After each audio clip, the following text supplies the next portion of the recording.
a banana grew back. Bought some stingless bees with me. Hi guys, it's been a while and for a good reason. So let me explain. We've been away for 2 months today, and the boy has it been a long time. Everything at the homestead has taken shape. Trees have grown branches. Look at the bamboo. Look at the pathways. Look behind me. But finally, we are here and happy to be back. So, quick background. My name is Peter, and this is the Outpost Homestead.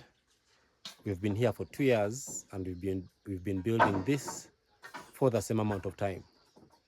And everything you see around has happened in 2 years' time. 2 years has been quite a journey.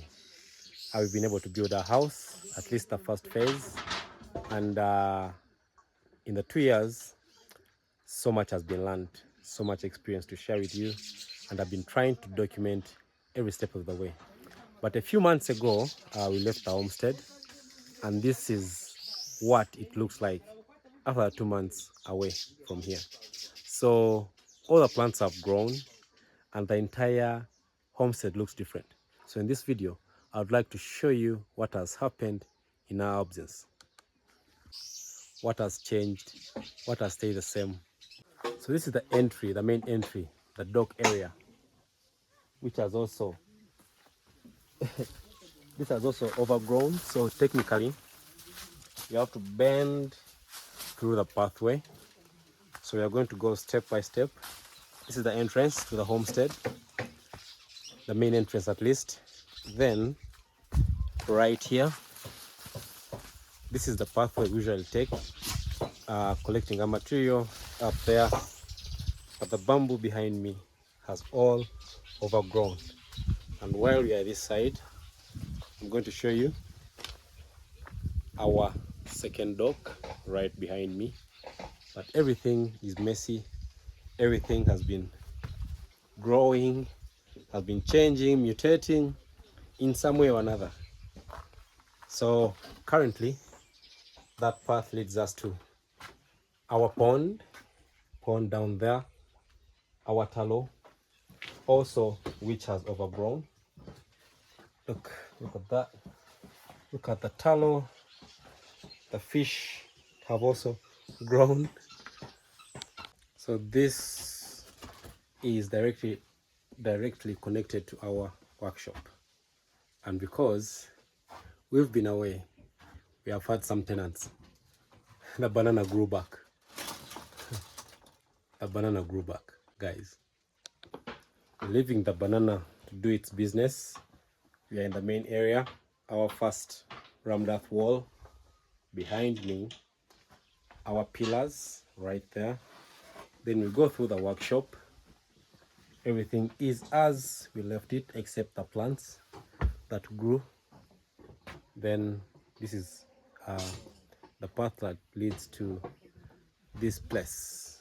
Also the bananas grew back, guys. They keep going back. So but when you go through, there's a pathway that connects the midsection, the workshop and the main house right here. So that's the path all the way. When you go through this, still the pathway is closed, and you have that. Once you go through that, you're at the house.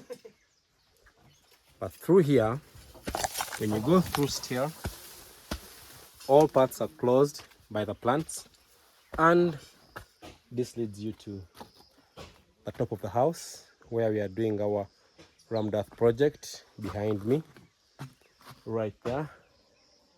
If you've watched the previous videos, that is the most process have been explained in those. But when you move through a little bit, behind me, my small gardens overgrew. Look at the kale.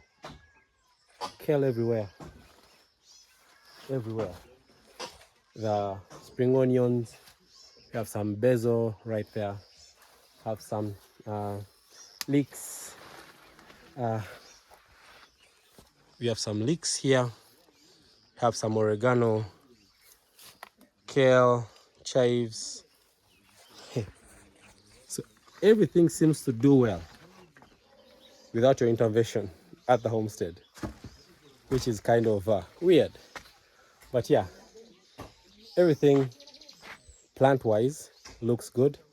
Everything man-made seems stuck in time, which is kind of interesting. And the whole point of let nature be just describes it, just explains it better. When you leave the home for a short while, come back, see what happened. Things you did don't change. Things that make themselves be happen to change.